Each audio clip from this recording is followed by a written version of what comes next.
گے کہ جس جگہ آپ نے نالین اتارے ہوں گے، جس جگہ آپ نے نالین اتارے ہوں گے، جس جگہ آپ نے نالین اتارے ہوں گے۔ چند اشعار پیش کرنے ہیں، کوئی زبان خاموش نہ رہے، محبت سے شامل رہیے۔ ایک دفعہ کہیے سبحان اللہ، ذرا ایک پوری محبت ہے سارے کو سبحان اللہ۔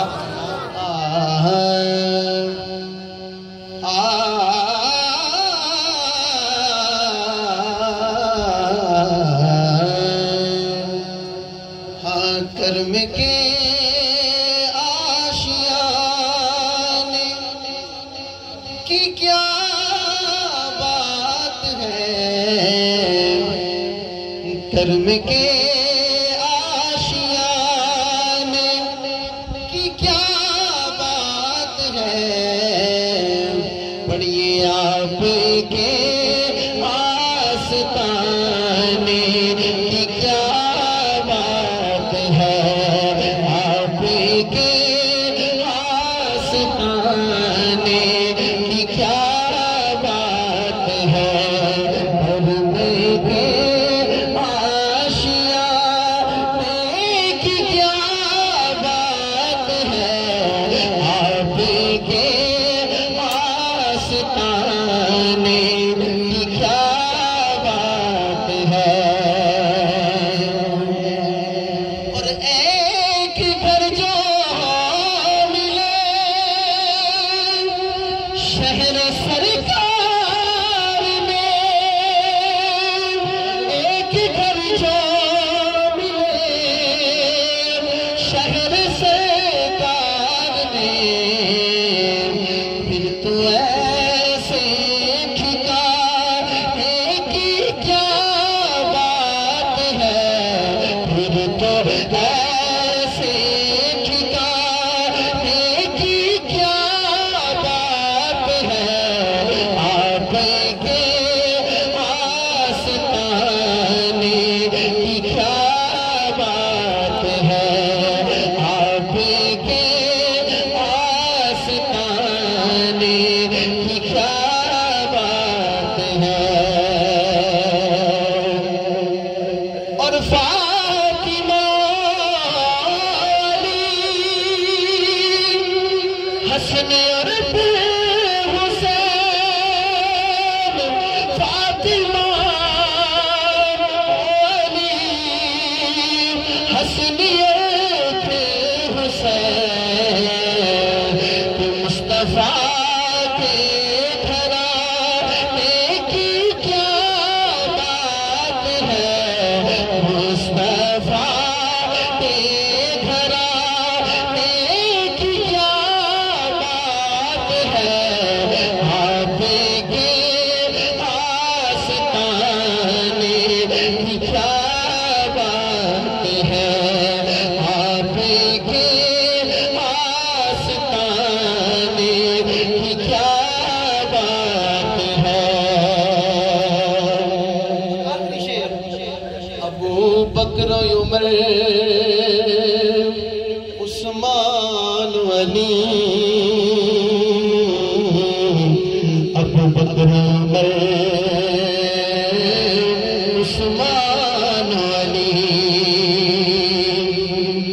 ابو بکر و عمر عثمان و علی، ابو بکر و عمر عثمان و علی، آپ کے ہر دیوانے کی کیا بات ہے، آپ کے ہر دیوانے کی کیا بات ہے، آپ کے آستانے کی کیا بات ہے، آپ کے آستانے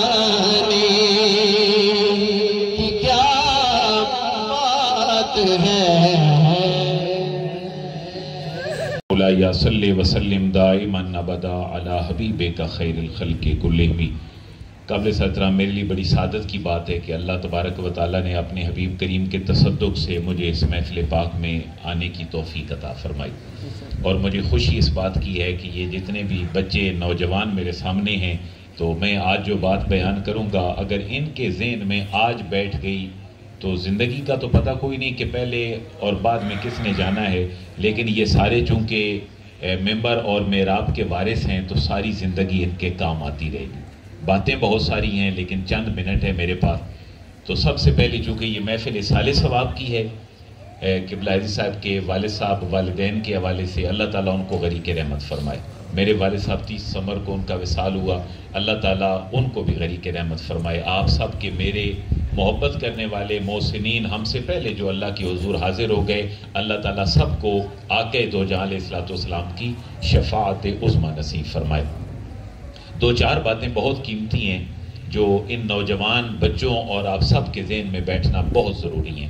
آج کل اگر ہم کہتے ہیں کہ فتنوں کا دور ہے تو مذہبی اعتبار سے بھی بہت زیادہ فتنے ہمارے سامنے ہیں، کیونکہ ہمارے بچے، ہماری نوجوان نسل اور ہم سوشل میڈیا پہ مذہبی حوالے سے بہت جلدی ٹریپ ہو جاتے ہیں اور فتنے میں مبتلا ہو جاتے ہیں۔ تو دو تین باتیں آپ کے گوش گزار کرنی ہیں، ان کو آپ نے اپنے ذہن میں بٹھانا ہے۔ سب سے پہلی بات تو یہ کہ قرآن مجید فرقان حمید زندہ لوگوں کے ایک زندہ نظام حیات کی ایک زندہ کتاب ہے۔ یہ میرا اور آپ کا رویہ ہے کہ ہم نے صرف اس کو مرنے والوں کے اصالِ ثواب کے لیے پڑھنے کے حوالے سے رکھا ہوا ہے کہ کوئی مر جائے تو اس کو پڑھ لیا کریں، لیکن یہ ایک زندہ نظام حیات ہے۔ اور یہ کیسے ہے کہ بچہ پیدا ہوتا ہے اور جوان ہوتا ہے، مرتا ہے، قبر میں جاتا ہے، کہیں تک چلا جاتا ہے۔ یہ کتاب اس بارے میں مجھے اور آپ کو رہنمائی کیا دیتی ہے، وہ ساری کی ساری باتیں اس کتاب لا ریب کے اندر لکھی ہیں۔ یہ ہے، یہ نظام حیات ہے۔ میں اس کی ایک مثال آپ کے سامنے عرض کرتا ہوں کہ طہارت حاصل کرنے کے 3 طریقے شریعت نے بیان کیے ہیں، ایک وضو، دوسرا غسل اور تیسرا تیمم۔ ان تینوں کے متعلق پورے قرآن مجید میں صرف ایک آیت مبارکہ ہے۔ اگر یہ ہم سیکھ لیں تو کیا قرآن کا ایک فرض علم مجھے اور آپ کو آ جائے گا کہ نہیں؟ بولیں۔ یہ ہے کہ یہ کتاب پوری کی پوری نظام حیات ہے۔ اسی طرح آپ دیکھیں، ہم میں سے کوئی بندہ ایسا نہیں جس کا شادی سے تعلق نہ ہو، ایسے ہی ہے، بچیاں بچے ہم سب چھوٹے بڑے، کچھ شادی شدہ ہیں، کچھ کی ہونی ہے۔ قرآن مجید فرقان حمید کی 48 آیات قرآن مجید میں منگنی سے لے کر خدا نہ خواستہ طلاق اور خلا تک قرآن مجید کے اندر ہے۔ کتنی؟ 48 آیات۔ اور میں سمجھتا ہوں اس سوسائٹی کا سب سے بڑا مسئلہ ہی شادی ہے، اس لیے کہ کچھ تو اوٹ پٹانگ رسمیں آ گئیں اور کچھ ہمارے لڑائی جھگڑے سوشل لائف میں آ گئے، تو ہم جب نکاح پڑھاتے ہیں تو لوگوں کی طلاق کے مسئلے بھی سنتے ہیں تو دل بڑا دکھی ہوتا ہے۔ مجھے لاہور میں کوئی 23 سال ہو گئے ہیں، اور میں اگر ایک موٹا ایسٹیمیٹ بتاؤں تو مجھے لگتا یہ ہے کہ میں کوئی ان 23 سالوں میں 1000 سے زیادہ نکاح پڑھا چکا ہوں۔ لیکن ان 1000 گھروں میں اجڑتے ہوئے پڑھے لکھے لوگ، کپل میاں بیوی دونوں جدا ہو جاتے ہیں، گھر میں گاڑیاں کھڑی ہیں، نوکر چاکر ہیں، ایک دوسرے کی بات نہیں برداشت کرنی۔ کوالیفیکیشن کیا ہے؟ بچی MSc ہے، اچھا بیٹا کیا ہے؟ ماشاءاللہ ڈاکٹر ہے، انجینئر ہے۔ تو دونوں ایک دوسرے کے ساتھ رہنے کے لیے تیار نہیں ہیں۔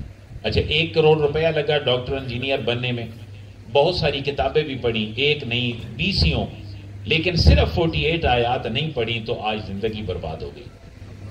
قرآن مجید کیا کہہ رہا ہے اور اسلام کیا کہہ رہا ہے کہ جبے شبے پہن کے مدرسے چلے جاؤ، باہر کہیں نہ جاؤ؟ نہیں، اسلام ایسی سوچ ہی نہیں دیتا۔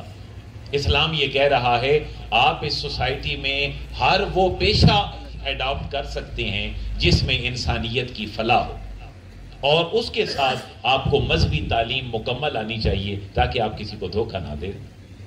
تو آج میں صرف ایک آیت آپ کے گوش گزار کرنے لگا ہوں، وہ ہے جنازے کے حوالے سے۔ یہ جو بچے بیٹھے ہیں نا، میں چاہتا ہوں یہ آیت یقیناً آپ کو یاد ہوگی، آج آپ سمجھ جائیں۔ ہم سب پیدا ہوئے، مرنا ہے، قبر میں جانا ہے، تجہیز و تکفین ہونی ہے، جنازہ ہونا ہے۔ قرآن مجید فرقان حمید کی ایک ہی آیت ہے جو جنازے کے اوپر ہے، لیکن ہمیں موسٹلی نہیں آتی ہوتی۔ میں نے اس کے اندر لکھی ہوئی ہے، یہ آپ سارے لے لیجئے گا اور اس کو پڑھیے گا۔ ایک تو کفار اور منافقین جو تھے ان کا جنازہ پڑھنے سے اللہ تعالیٰ نے اپنے حبیب کریم کو منع فرمایا۔ سورہ توبہ کی آیت نمبر 84 ہے، وَلَا تُصَلِّ عَلَىٰ أَحَدٍ مِّنْهُمْ مَاتَ أَبَدًا۔ محبوب یہ جو منافق ہیں خصوصاً غزوہ تبوک کے موقع پر پیچھے رہنے والے، ان میں سے اگر کوئی مر جائے تو وَلَا تُصَلِّ عَلَىٰ أَحَدٍ مِّنْهُمْ مَاتَ أَبَدًا، کبھی بھی ان کے اوپر جنازہ نہیں پڑھنا۔ دوسری بات، اللہ کوئی اور حکم بھی ہے، میں وَلَا تَقُمْ عَلَىٰ قَبْرِهِ، ان کی قبر پر کھڑے بھی نہیں ہونے۔ اس کو کہتے ہیں اردو پنجابی میں جینا مرنا ختم، یہی ہے نا۔ محبوب ان کا جنازہ بھی نہیں پڑھنا اور ان کی قبر پر کھڑے بھی۔ پھر پتہ چل رہا ہے اس آیت کے مفہوم مخالف سے کہ کچھ لوگ ایسے ہیں جن کا جنازہ بھی پڑھا جائے گا اور ان کی قبر پر کھڑے ہونا بھی اللہ کو مطلوب ہوگا، ورنہ اللہ اپنے حبیب کو منع نہ فرماتا۔ ایک فطرت چل رہی تھی پوری کی پوری، وہ فطرت کیا ہے؟ جیسے ہم رات کو سوتے ہیں، دن کو اٹھ جاتے ہیں، کھاتے ہیں، بھوک لگتی ہے، خوشی غمی کا احساس ہوتا ہے، یہ فطرت ہے اور نیچر ہے، ہماری عادت بن گئی ہے۔ کوئی بندہ اونچا پکارے اور میرے اور آپ کے کان سنتے ہوں تو آواز آئے گی کہ نہیں؟ یہاں کوئی اگر پٹاخہ بجتا ہے اور ہمارے کانوں کو عادت ہے کہ وہ چیزوں کو کیا کرتے ہیں؟ سنتے ہیں، تو پٹاخہ بجے گا تو آٹومیٹیکلی سنا جائے گا یا نہیں؟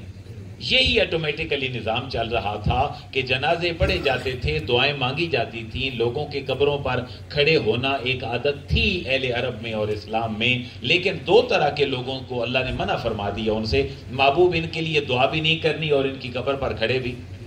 اللہ تو رحمان رحیم ہے، تیرا حبیب رؤوف الرحیم ہے، اتنا سخت حکم کیوں دے رہا ہے؟ میں اب میرے بندے، یہ قصور میرا نہیں ہے، یہ قصور ان بندوں کا ہے۔ کیوں؟ انہم کفروا باللہ ورسولہ، انہوں نے ایک لمحہ بھی اللہ رسول کی دشمنی میں ضائع نہیں کی۔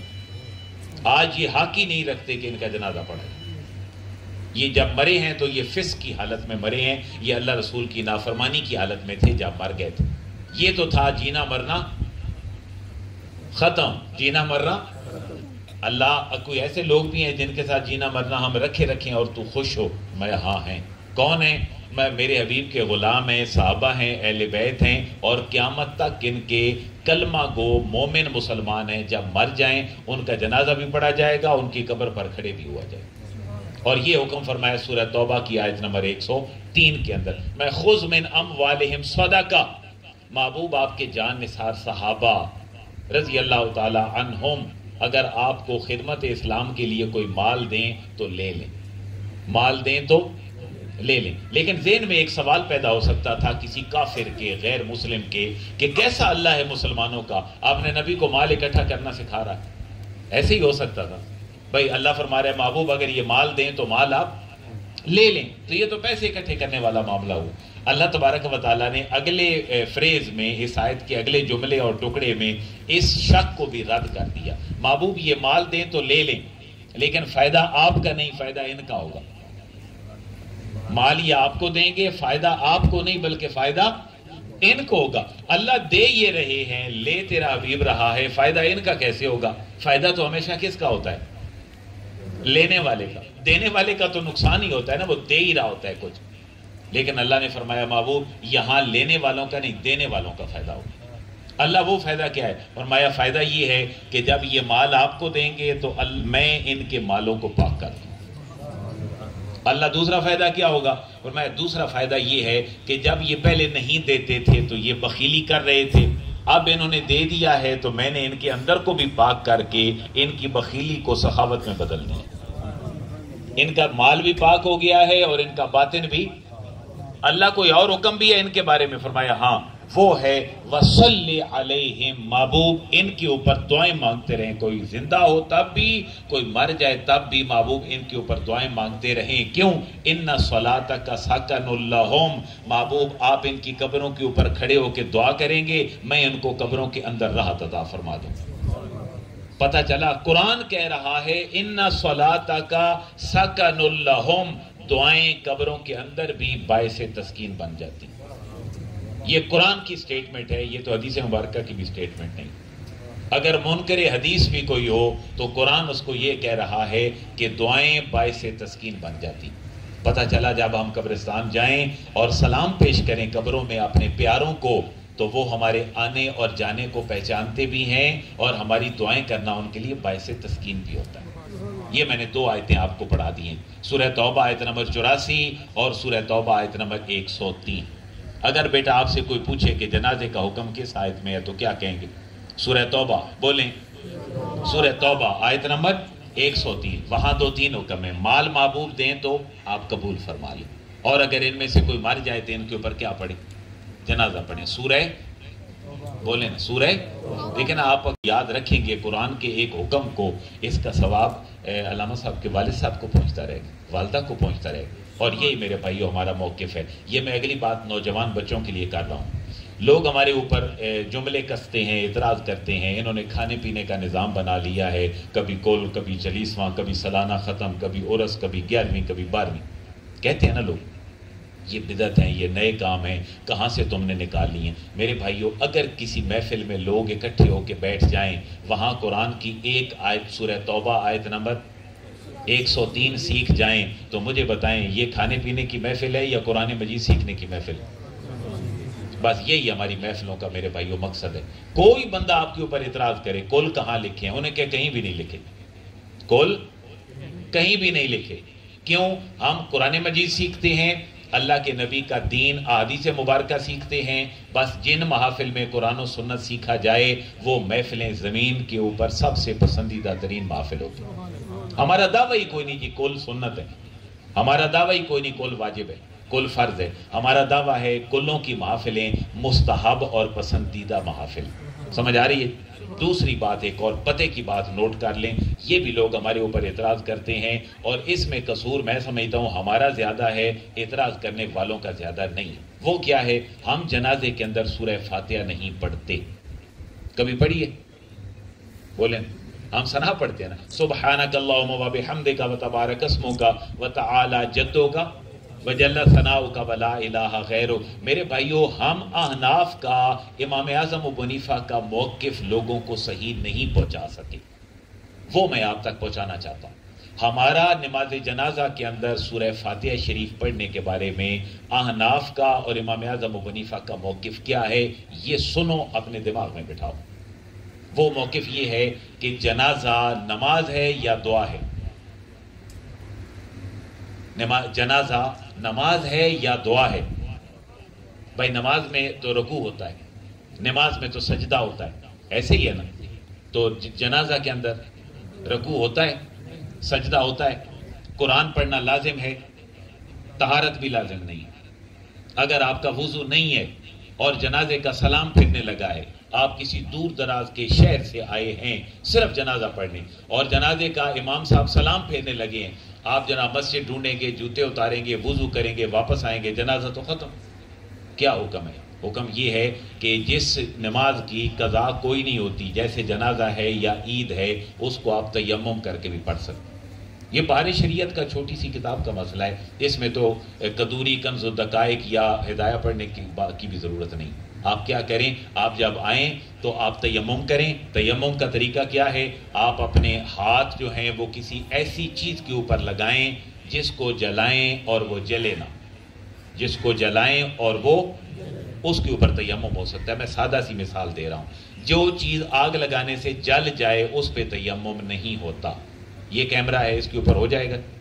یہ بانس لگا ہوا ہے، اس کے اوپر ہو جائے گا. ٹیبل کے اوپر کوئی اینٹ پڑی ہو تو ہو جائے گا نا؟ نہیں جلتی اینٹ، پتھر نہیں جلتا، لکڑی جل جاتی ہے. اس کے اوپر آپ ہاتھ لگائیں ایک دفعہ اور اپنے چہرے کے اوپر مال لیں، پھر ایک دفعہ ضرب لگائیں اور اپنے دونوں ہاتھوں کے اوپر مال لیں. میں مال کے بھی بتاتا ہوں. آپ نے یوں ضرب لگانی ہے، ضروری نہیں ساری مٹی ساتھ لگا لیں. ضرب لگائیں، اپنے چہرے کے اوپر مسح کر لیں، ہو گیا جی. پھر ضرب لگائیں، اپنے دائیں ہاتھ کے اوپر مسح کر لیں، بائیں ہاتھ کے اوپر مسح کر لیں. آپ کا تیمم مکمل. کتنی دیر لگی؟ 10 سیکنڈ. بھائی جوتے بھی نہیں اتارے، آپ کو مجبوری ہے نا جی، آپ کہاں اتار کے جنازے میں کہاں جائیں گے؟ تو آپ تیمم کر کے اگر جنازے میں شریک ہو گئے، اب آپ نے جنازہ پڑھنا ہے تو جنازہ پڑھنے کا فقہا نے طریقہ لکھا. 2 فرض پورے کر لیں. جنازے کے اندر اگر پڑھنے کا وقت کچھ نہیں بھی ملا تو بھی پورا ثواب مل جائے گا. اور وہ کیا ہے؟ قیام کرنا. کیا کرنا جی؟ قیام کرنا. آپ جب آئے تو قیام ہی تھا نا جی. اگر ایک بندہ معذور ہے اور وہ بیٹھا ہے تو معذور کے حق میں بیٹھنا ہی قیام ہے. سمجھ رہے ہیں نا؟ معذور کے حق میں بیٹھنا ہی قیام ہے. آپ کھڑے ہو گئے یا آپ بیٹھ گئے, اب ایک فرض پورا ہو گیا قیام. ایک فرض جنازے کا اور رہ گیا, وہ کیا ہے؟ 4 دفعہ تکبیر کہنا. 4 دفعہ. اس کے اندر جو پڑھا جاتا ہے ثنا, درود پاک اور مغفرت کی دعا, یہ صرف اور صرف سنت ہے, پڑھنی چاہیے. میں یہ اس کی بات کر رہا ہوں جب آپ پچھڑ جائیں اور پیچھے سے آ کے ملیں تو آپ نے صرف کیا پڑھے کرنے ہیں؟ فرض. پہلے تیمم کر لیں اور پھر 2 فرض پورے کر لیں. پہلا فرض کیا؟ قیام. اور دوسرا فرض 4 دفعہ اللہ اکبر کہنا, اور امام صاحب کے ساتھ ہی آپ سلام پھیر دیں. 4 دفعہ تکبیر کیسے کہیں گے ذرا پڑھیں. اللہ اکبر, اللہ اکبر, اللہ اکبر, اللہ اکبر. آپ کا فرض پورا ہو گیا جنازے کا. اب اہل سنت کے ہمارے اکابرین کا پیارا معمول دیکھیں. اگر کسی کو جنازے میں عربی کی دعا پڑھی سمجھ نہیں آئی, یا اس طریقے پر وہ جنازے میں پیچھے رہ گیا اور اندر کی دعائیں نہیں پڑھ سکا, لیٹ ہو گیا نا, نہیں پڑھ سکا, اس نے صرف فرض پورے کیے, تو ہمارے ہاں جب جنازہ ختم ہوتا ہے تو لوگ کیا کہتے ہیں؟ بھائی کیا کر لیں؟ ہم کیا اعلان کرتے ہیں؟ بھائی سورہ فاتحہ شریف سارے آپ پڑھ لیں. ایسے ہی ہے نا, سورہ فاتحہ شریف پڑھ لیں اور اس کے بعد پنجابی اور اردو میں دعا ہو جاتی ہے. تو یہ وہ ہمارے اکابرین کا معمول ہے کہ جس کے اندر ہر طرح کا بندہ فیسیلیٹیٹ ہو جاتا ہے. اب فاتحہ کا کیا مسئلہ ہے؟ فاتحہ پڑھنا امام اعظم ابو حنیفہ کا موقف ہے کہ جنازہ میں لازم نہیں ہے. سمجھ آ رہی ہے کہ نہیں؟ لیکن ہم اس کو بالکل نہیں پڑھتے. ہماری اپنی کتابوں میں یہ بات لکھی ہے, فقہ حنفی کی, اردو کی چھوٹی سی چھوٹی کتابوں میں بھی, کہ جنازہ دعا ہے اور سورہ فاتحہ کو بطور دعا آپ ثنا کی جگہ پڑھ سکتے ہیں. سورہ فاتحہ کو ثنا کی جگہ پر بطور دعا پڑھ سکتے ہیں, لیکن ہمارے ہاں بالکل نہیں پڑھا جاتا. میں علماء کرام سے بھی گزارش کروں گا اس مسئلے کو پڑھ کے لوگوں کو بتائیں. ہمارے اوپر ایک اعتراض ہے کہ ہم فاتحہ کے دشمن ہیں. کچھ لوگ کہتے ہیں, جو ہمارے کچھ لوگ ہیں نا, وہ کہتے ہیں نا یہ نماز فاتحہ پڑھتے ہیں نہ کہیں اور. اب یہ مسئلہ تھوڑا لمبا ہے, مرہ میں یہ بھی بیان کر دوں کہ فاتحہ کے بغیر ہماری نماز نہیں ہوتی. ہماری نماز فاتحہ کے بغیر کیوں؟ بھائی حضور کا فرمان ہے لا صلاۃ الا بفاتحۃ الکتاب, فاتحہ کے بغیر نماز نہیں ہوتی. ہماری بھی نہیں ہوتی, پھر ہم کیوں نہیں پڑھتے؟ اس لیے کہ قرآن مجید کا حکم یہ ہے کہ جب قرآن پڑھا جائے تو قرآن کو خاموشی سے سنو. ایک جگہ پہ حدیث ہے, ایک جگہ پہ قرآن مجید کا حکم ہے. قرآن مجید کہہ رہا ہے جب قرآن پڑھا جائے تو قرآن کو سنو, خاموشی سے سنو. تو فجر مغرب عشاء میں جب امام صاحب قرآن مجید پڑھتے ہیں تو ہمارا فاتحہ پڑھنا ضروری ہے یا قرآن سننا فرض ہے؟ قرآن سننا فرض ہے. باقی رہ گئی 2 نمازیں, کون کون سی؟ زور اور اثر. اس کے اندر ہم فاتحہ کیوں نہیں پڑھتے؟ اس لیے کہ آقا دو جہاں علیہ الصلوۃ والسلام نے فرمایا امام کی قرات کرنا مقتدی کی ہی قرات کرنا ہے. تو امام نے قرات زور میں کی یا نہیں؟ جب امام قرات نہیں کرے گا تو پھر تو امام کی نماز بھی نہیں ہوگی اور ہماری نماز بھی نہیں ہوگی. تو قرات کا مطلب یہ نہیں کہ ہم بلند آواز میں کریں. قرات 2 قسم کی ہوتی ہے, ایک جہری بلند آواز میں اور ایک سری. کس آواز میں؟ تو ہم کس پہ عمل کرتے ہیں؟ قرآن پہ بھی اور حدیث مبارکہ پہ بھی. اور تیسری حدیث مبارکہ ہے, چلیں جی امام صاحب خاموش ہیں تو آپ خاموش امام کے پیچھے پڑھ لیں, کیا حرج ہے؟ بھائی حضور کا یہ بھی فرمان ہے امام کے پیچھے چلو, امام کی اتباع کرو, امام سے آگے نہ بڑھو. ممکن ہے امام صاحب پیچھے ہوں, وہ پڑھ رہے ہوں الحمدللہ رب العالمین, اور ہم کہاں پہنچے ہوئے ہوں مالک یوم الدین غیر المغضوب علیہم ولا الضالین. امام سے پیچھے رہ کے آگے نکل گئے. اور یہ ذہن میں رکھ لیں, امام سے آگے صرف ایک ہی بندہ نکلتا ہے جس کی چارپائی آگے ہوتی ہے, باقی سارے امام کے پیچھے ہی ہوتے ہیں. اور آج ہمارا پوری امت کا جنازہ اس لیے اٹھا ہے کہ ہمارے اندر اطاعت امیر نہیں ہے, ہمارے اندر اطاعت امیر نہیں ہے. تو میرے بھائیو, فاتحہ کے بغیر ہماری نمازیں نہیں ہوتی. اپنے موقف کو بہتر طریقے سے لوگوں کے سامنے رکھیں. اور جنازہ چونکہ دعا ہے اور فاتحہ سے بہتر دعا کوئی نہیں ہے. جنازے میں چونکہ قرات لازم نہیں, تو امام اعظم ابو حنیفہ نے فرمایا کہ یہ جو قرات فاتحہ ہے اس کو جنازے میں پڑھنے کی ضرورت نہیں. کیا کمپلسری نہیں, لیکن اگر کو پڑھ لے تو حرام ہے نہیں ہے. تو میرے بھائی سورہ فاتحہ کو رواج دیں. سورہ فاتحہ سے کمال سورت تو قرآن مجید فرقان حمید میں ہے ہی کوئی. اس کے بعد دیکھیں جنازے کے اندر تکبیریں کتنی ہیں؟ 4. باقی کچھ لوگ 5 بھی پڑھتے ہیں. کچھ لوگوں کی تکبیریں عید کے اندر 11-12 بھی ہوتی ہیں, اور اشتہاروں پہ لکھا ہوتا ہے عین سنت کے مطابق، ہم کہتے ہیں غین سنت کے مطابق۔ یہ حدیث مبارکہ دیکھیں، ہم جنازے میں کتنی تکبیریں کہتے ہیں؟ 4۔ کہاں لکھا ہوا ہے؟ یہ میرے بھائیو صحیح بخاری کی حدیث ہے 13-18۔ آج اس محفل میں ساری عمر کے لیے اس مسئلے کو بھی یاد کر جائیں۔ جنازے کے اندر تکبیریں کتنی؟ بلند آواز میں 4۔ اور یہ کہاں لکھا ہے؟ صحیح بخاری حدیث نمبر 13-18۔ حدیث نمبر 13-18 صحیح بخاری 13-18۔ اس کے اندر لکھا ہے آقا دو جہاں علیہ الصلوۃ والسلام نے نجاشی کا جنازہ پڑھا اور 4 تکبیریں پڑھی، تو ہم بھی کیا پڑھتے ہیں؟ 4 تکبیریں۔ صحیح بخاری حدیث نمبر 13-18۔ اور میرے بھائیو یہاں ایک اور موقف بھی ہے کہ اہل سنت ہم غائبانہ نماز جنازہ کے قائل نہیں ہیں۔ میں یہ بھی موقف ذہن میں رکھ لیں، ہم غائبانہ نماز جنازہ کے آج بھی قائل ہیں۔ ہم غائبانہ نماز جنازہ کے، یار بولے نا، پیسے مین مل رہے ہیں تسی ویک دیو، یہ میں تو ان کو نہیں دینے سارے، یہ میں تبرک لے کے جانا۔ تو ہم مسئلہ کیا بیان کر رہے تھے؟ ہاں، غائبانہ نماز جنازہ لوگ کہتے ہیں جی اہل سنت غائبانہ نماز جنازہ کے قائل نہیں ہیں۔ سر ہم غائبانہ نماز جنازہ کے اس وقت تک بھی قائل ہیں، قیامت تک بھی قائل ہیں۔ غائبانہ نماز جنازہ جائز ہے، لیکن اس شرط کے ساتھ جس شرط کے ساتھ حضور نے پڑھا تھا۔ اس لیے اپنے موقف کو جب تک ہم بہتر لوگوں کے سامنے پیش نہیں کریں گے، ہم پھر یوٹیوبر جیلم کے لوگوں سے متاثر ہوتے رہیں۔ اہل سنت کا موقف کیا ہے؟ غائبانہ نماز جنازہ کے ہم قائل ہیں یا نہیں؟ قائل ہیں۔ لے بتائیں لوگوں کو، کیوں بھائی؟ شاہ نجاشی کا حضور نے جنازہ غائبانہ پڑھا تھا، تو میں اور آپ کیوں نہیں قائل؟ ہم قائل ہیں، لیکن انہی شرائط کے ساتھ جن شرائط کے ساتھ حضور نے غائبانہ پڑھا تھا۔ اچھا جی، وہ شرائط کیا ہیں؟ وہ شرائط یہ ہے کہ کسی ایسی جگہ پر کوئی مسلمان مر جائے جس ملک میں کوئی اور مسلمان اس کا جنازہ پڑھنے والا نہ ہو، آج بھی تم اس کا غائبانہ نماز جنازہ پڑھ سکتے ہو۔ حضور شاہ حبشہ کہاں رہتے تھے؟ حبشہ میں۔ نجاشی حبشہ میں رہتے تھے، ان کا نام اسخمہ تھا، اور حضور نے جنازہ کیوں پڑھایا تھا؟ بھائی وہ عیسائی ریاست کا حکمران تھا، حضور اس کے ایمان سے باخبر ہو چکے تھے۔ اللہ تعالیٰ نے نور نبوت سے اپنے حبیب کریم کو شاہ نجاشی کے ایمان سے مطلع فرما دیا تھا، اور اس کنٹری میں اور کوئی بندہ شاہ نجاشی کا جنازہ پڑھنے کے والا نہیں تھا، تو حضور نے غائبانہ نماز جنازہ پڑھا۔ ہم بھی غائبانہ نماز جنازہ پڑھ کے آج بھی قائل ہیں۔ جی یہ دوسرا جواب، یہ اگلا جواب، ٹھیک ہے نا؟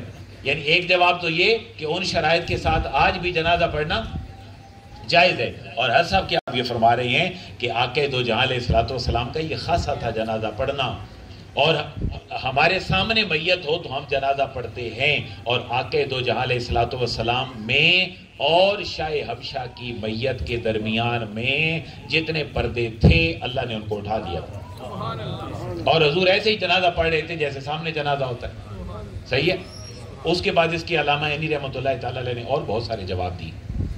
میری ان باتوں کا میرے بھائیوں موقف کیا ہے کہ ہمارے کل ٹھیک ہونے چاہیے، ہمارے کل ٹھیک ہونے چاہیے۔ میں آپ کی ترغیب دے رہا ہوں، میں کل بھی 2 جگہ پہ گیا، بندے پتہ ہے وہ کعبہ میں دیتے ہیں، جب بندے بیچارے یوں سوئے ہوتے ہیں، یعنی پہلے تلاوت، اس کے بعد 5 نعتیں، اور نعتیں بھی پھر ایسی بس جی مجھے حکم ہے میزبانوں کا، حمد سے شروع کر کے اس کے بعد نعت رسول مقبول، پھر جناب اہل بیت کی شان، پھر صحابہ کرام کی شان، پھر جی دی ماں مری ہوئی ان بیچارے نو تڑپا کے مار دیتا ماں دی شان، پھر پیو دی شان، اتنا تک مولوی دی اپنی شان رو رو کے بیچارے بھی ختم۔ تو دیکھیں نا آپ ایکٹیو سے، تو میری باتیں سمجھ آ گئی کہ نہیں؟ میں آپ کو پھر بھی ترغیب دے رہا ہوں۔ دیکھیں نا کیسی پیاری محفل شروع ہوئی، لیکن یہ محفل تھی ذمہ دار لوگوں کی جن کو معاشرے کے چیلنجز پتہ ہے۔ تلاوت ہوئی، نعت شریف ہوئی، پیارا کلام پڑھا گیا، اس کے بعد دیکھیں بیان ہو گیا، کو فائدہ ہوا یا نہیں؟ بس یہی ہماری کلوں کی محفلوں کا مقصد ہے۔ اگر ایسے نہیں کراؤ گے تو جیسے ہمارا حال ہو چکا ہے، پتہ نہیں آنے والا حال کیسا ہوگا۔ اللہ تعالیٰ سے دعا ہی ہے کہ اللہ تعالیٰ اس محفل پاک کو قبول و منظور فرمائے۔ مجھے آپ صاحب نے فرمایا تھا کہ 18 منٹ، میں نے کہا نہیں، میں 13 منٹ ہی کافی ہیں، لیکن وہ ہو 18 ہی گئے۔ تو اللہ تعالیٰ، کیونکہ حدیث کون سی پڑھی ہے؟ صحیح بخاری 13-18، صحیح بخاری، اس میں کیا مسئلہ ہے؟ 4 تکبیر آقا دو جہاں علیہ الصلوۃ والسلام نے پڑھی شاہ نجاشی کی، اور سورہ توبہ کی آیت نمبر 103 کیا حکم ہے؟ مومنوں کا جنازہ پڑھو، دعائیں کرو، قبر پہ کھڑے ہو. اور میرے بھائیوں قبر پہ کھڑے ہونا پھر قبر والے کا مشاہدہ ہوتا ہے. اللہ فرما رہے ہیں نا کھڑے نہ ہو تو ایک جگہ پہ کھڑے بھی ہوا جائے گا. پھر آگے بہت سارے کچھ مسئلے ہیں اصحال ثواب کے حوالے سے جن میں ہمارے اوپر اعتراض ہوتا ہے، لیکن آپ اس کو خود اس کے اندر پڑھیے گا. کچھ لوگوں کا اعتراض ہمارے اوپر یہ بھی ہے، قرآن نبی پاک علیہ الصلوۃ والسلام قبرستان نہیں لے کر گئے، تم جا کے قبرستان میں بھی قرآن شریف قبر پہ پڑھتے ہو، یہ قرآن کی توہین کرتے ہو. میں چھوٹا سا جواب دے رہا ہوں، باقی اس کے اندر سے پڑھیے گا کہ آقا دو جہاں علیہ الصلوۃ والسلام کو یا صحابہ کرام کو یا اہل بیت اطہار کو بھی قرآن مجید ساتھ لے جا کر پڑھنے کی محتاجی تھی؟ قبرستان میں کہیں بھی حضور کو، صحابہ کو، اہل بیت اطہار کو جو قرآن کے حافظ تھے، جن کے بستروں پہ قرآن اتر رہا تھا، جن کو ایک ایک لفظ قرآن کا یاد تھا، ان کو قرآن مجید ساتھ لے جانے کی ضرورت نہیں تھی. تو ہم چونکہ حافظ نہیں ہیں، ہمارا اللہ ہی حافظ ہے، اس لیے ہمیں لے جانے کی ضرورت ہوتی ہے. ایسے ہی ہے. پھر حضور نے یہ بھی فرمایا، سنت ہے کہ سر کے میت کے سر کی طرف کھڑے ہو کر سورہ فاتحہ اور اس کی ابتدائی آیات پڑھو، اور پاؤں کی ایک طرف کھڑے ہو کر کیا پڑھو؟ آمن الرسول سورہ بقرہ کا آخری رکوع. اور پھر حضور نے فرمایا اقرؤوا یاسین علی موتاکم، اپنے مرنے والوں پہ کیا پڑھو؟ سورہ یاسین پڑھو. تو مرنے والا کدھر ہے؟ قبر میں ہے، تو مرنے والوں پہ سورہ یاسین پڑھو. اگر کوئی حافظ نہیں ہے تو یقیناً وہ محتاج کس کا ہوگا؟ قرآن دیکھ کے پڑھنے کا. تو آپ قرآن کو باوضو پڑھیں، میت کی قبر کی پاؤں کی طرف نہ کھڑے ہوں، سائڈ پہ کھڑے ہو کے پڑھ لے تو کوئی حرج نہیں ہے. آپ کا کوئی سوال؟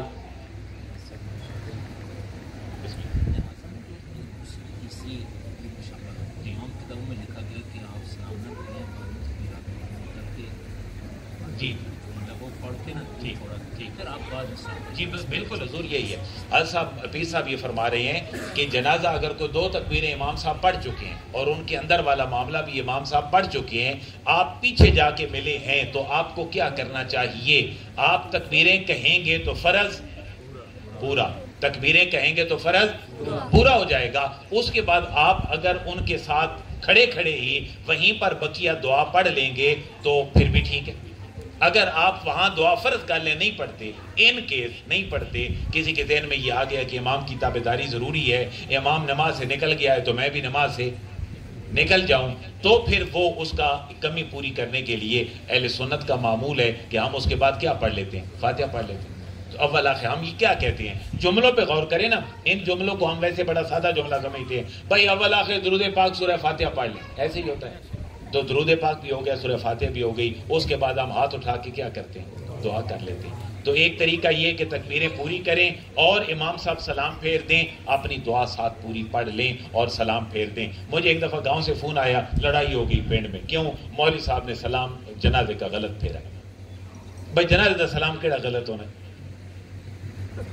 بھائی جنازے کا سلام کون سا غلط ہوتا ہے اور کون سا صحیح ہوتا ہے؟ وہ بھی امام صاحب نے کہیں ایسے کیا کہ ایک طرف سلام پھیرا تو ایک ہاتھ چھوڑ دیا، ایک طرف سلام پھیرا تو دوسرا ہاتھ چھوڑ دیا، یا پتہ نہیں کیسے چھوڑ دیے. تو لوگوں نے کہا جی غلط ہاتھ چھوڑ گئے.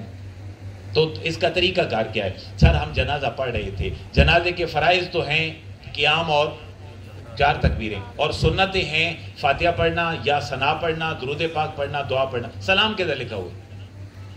کتابیں پڑھیں نا، فقہ حنفی کی بارے شریعت پڑھ لیں، سلام کدھر لکھا ہوا ہے؟ بھائی سلام کیوں پھیرا جاتا ہے کہ عبادت میں داخل ہونے کا بہترین ذریعہ عبادت کے مطابق اور اس کے طریقہ اور ڈیکورم میں کیا تھا کہ آپ تکبیر کہہ کے داخل ہو گئے نا. کھڑے کھڑے ہاتھ چھوڑ دیتے تو لوگ کہتے ہیں نو کی ہو گیا، نماز پڑھ رہی تھی چنگی بلی بیمار تو نہیں ہو گیا. بھائی اس کا بہترین طریقہ یہ تھا کہ جیسے آپ نماز سے نکلتے ہیں ایسے ہی آپ کیا کر کے نکلیں؟ سلام پھیر کے نکلیں. تو سلام آپ نے پھیر دیا. 3 طریقے کتابوں میں لکھے ہیں. آپ دونوں ہاتھ چھوڑ کے سلام پھیریں، آپ سلام پھیر کے دونوں ہاتھ چھوڑیں، یا دائیں طرف سلام پھیرے تو ایک ہاتھ چھوڑیں، بائیں طرف سلام پھیرے تو ایک ہاتھ چھوڑیں. 3 طریقے لکھے ہیں. بہترین طریقہ کیا ہے؟ آپ پہلے ہاتھ چھوڑیں پھر سلام پھیریں، پہلے ہاتھ چھوڑ دیں اور پھر سلام پھیریں. ٹھیک ہے نا؟ یہ میرے بھائیو مسئلے سیکھا کریں. آپ کو سمجھ آ گئی بیٹا مسئلوں کی؟ دیکھیں نا جی، ایسے حافظ ایسے قاری، یہ اگر ماشاءاللہ اس عمر میں یہ مسئلے سیکھیں تو یہی ہمارے ممبر کے اور محراب کے بارے سے سر ہمارے یہاں مسئلہ ہے قاری زاہد صاحب ماشاءاللہ سارے دوستوں کے تعاون سے کتنا اچھا مدرسہ چلا رہے ہیں، بہت سارے لوگ فیض یافتہ ہیں اس مدرسے کے. چھوٹا سا کورس ان بچوں کے لیے یہ ہو کہ اگر یہ مدرسہ چھوڑ کے ابھی ہی چلے جائیں، آپ کے پاس کو 5 دن بھی ٹھہرے تو وہ کوئی نہ کوئی علمی خیرات لے کے ضرور جائیں. چھوٹے چھوٹے مسئلے. میں نے خود 2 قاری صاحب اپنے پاس ہائر کیے ہوئے ہیں، بڑے اچھے قاری ہیں، بہت اچھے قاری ہیں، میرے بچوں کے، میرے ذاتی اپنے بچوں کے بھی استاد ہیں. لیکن وہاں مسئلہ یہ ہے ان سے کوئی مسئلہ پوچھے تو انہیں مسئلہ نہیں آتا، حالانکہ بہت اچھے قاری ہیں. لیکن وجہ کیا کہ حفظ کر لیا، قرات بھی پڑھ لی، تجوید بھی پڑھ لی، لیکن جو ضروری مسائل تھے وہ نہیں پڑھ سکے. تو یہ دیکھیں نا بیٹا 2-4 مسئلے پتہ چل گئے. یہ بیٹا میں سن کے جانے نے میں راتی تھی. ڈاکٹر صاحب کا، ڈاکٹر سلطان سکندر صاحب، اللہ کریم آپ کے علم میں برکات عطا فرمائے. آپ ماشاءاللہ پروفیسر ہیں لاہور کالج میں اور ایک لمبے عرصے سے قرآن کی خدمت کر رہے ہیں، اور الحمدللہ قرآن کا ترجمہ و تفسیر جس انداز میں آپ نے کمپلیٹ کیا ہے یہ اہل سنت کے لیے پہلے کام اس طرح کا کسی نے نہیں کیا. تو ایک تو میں شکریہ ادا کرتا ہوں کہ آپ تشریف لے کے آئے. بڑا طویل سفر، رات کو آپ وہاڑی میں تھے اور آج آپ یہاں پہ. ویسے آنا آپ نے ٹیوزڈے یا وینسڈے کو تھا، لیکن آج آپ میری گزارش پہ تشریف لے کے آئے. قبلہ پیر صاحب تشریف لے کے آئے، آپ کا بھی شکریہ ادا کرتا ہوں. استاد جی اور دیگر مہمان بھی، ہمارے بلال بھائی بھی اور بلال صاحب کے والد محترم، دیگر احباب ثنا خان مصطفیٰ تشریف لے کے آئے. میں سب کا شکریہ ادا کرتا ہوں. اور جو قبلہ نے آپ کو پیغام دیا، آپ کے لیے صرف گزارش یہ ہے کہ آئندہ ہماری انشاءاللہ اگلے 1-2 دن میں ہماری تحریک اصلاح معاشرہ کی ایک میٹنگ ہوگی نگران حضرات کی. ہم ایک شیڈول طے کریں گے سال میں کون سی چیزیں ہم نے تقریباً ہماری 50 مساجد کو سکھانی کیا ہے، کون سے ہمارے یہاں پہ لیکچر ڈیلیور ہونے چاہیے. ان میں ہم ڈاکٹر صاحب کی خدمات لیں گے. آپ جب پوسٹر دیکھیں، آپ کو میسج ملے، واٹس ایپ پہ میسج ملے کہ ڈاکٹر صاحب تشریف لے کے آ رہے ہیں، 1 گھنٹے کا سیشن ہوگا، تو آپ نے ضرور ٹائم نکالنا ہے. اللہ دین سیکھنے کے لیے، ہمیں سکھانے کے لیے قبول فرمائے. قبلہ شاہ جی آخری کلمات ادا کریں گے، اس کے بعد انشاءاللہ دعا ہوگی. بسم اللہ الرحمن الرحیم. حضرات علماء کرام، حفاظ کرام، بزرگوں، نوجوان ساتھیوں، عزیز بچوں، بڑی علمی نشست جو کہ شاہد بھائی ان کے برادران نے اپنے والدین کے اس سارے ثواب کے لیے منعقد کی. کاش ایسی ہی محفلیں عام ہو جائیں تو پھر کتنی برکات ہو جائیں. کیونکہ ڈاکٹر صاحب بڑی محنتیں کر رہے ہیں. اللہ تعالیٰ سارے علماء حق کو سلامت رکھیں. بس پیغام یہی ہے کہ میرے غوث پاک کا فرمان ہے، قادری بیٹھے ہیں اور میں کوشش کرتا ہوں موقع کے حوالے سے سرکار غوث پاک کی تعلیمات آپ کے فرامین بھی پیش کیے جائیں، جن نے ساری زندگی قرآن پاک کی خدمت کی، قرآن پاک کے مغز کو پیش فرمایا. سرکار غوث پاک فرماتے ہیں کہ قرآن پاک پر عمل کرنے سے تجھے اتارنے والے کی پہچان نصیب ہوگی. قرآن پاک پر عمل کرنے سے تجھے اس کے اتارنے والے کی یعنی رب کی پہچان نصیب ہوگی. پتہ چلا فرمان غوث کے مطابق اس بندے کو پہچان رب کی نصیب نہیں ہو سکتی جو قرآن پاک پر عمل نہیں کرتا. اور قرآن پاک پر عمل کرنے کے لیے قرآن پاک کے مفاہیم کو سمجھنا ہوگا، اس کا معنی سمجھنا ہوگا. اب اس کے دوسرا پہلو ہے، اگلا حصہ میرے غوث پاک کا فرمان کا کہ سنت پر عمل کرنے سے تجھے مصطفیٰ کریم صلی اللہ علیہ وسلم کی پہچان نصیب ہوگی. سمندر کو کوزے میں بند کر دیا میرے غوث لجپال نے. سنتوں پر عمل کرنے سے کیا ملتا ہے؟ فرمان غوث ہے، پہچان ایک مصطفیٰ صلی اللہ تعالی علیہ وسلم.